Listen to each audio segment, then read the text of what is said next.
Hello and welcome to Everyday English Treats. In today's episode, we're going to learn how to talk about past experiences in English. Let's get started.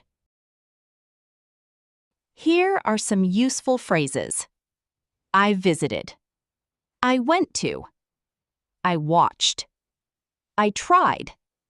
Last year. Yesterday. These phrases help us talk about things that happened in the past.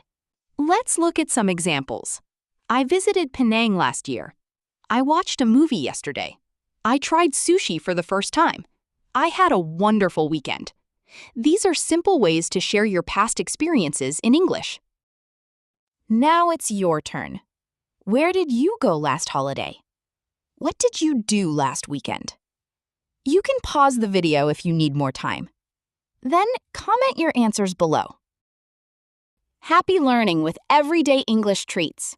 If you enjoyed this lesson, don't forget to like, subscribe, and turn on notifications so you never miss a new video. Until next time, take care and keep practicing your English.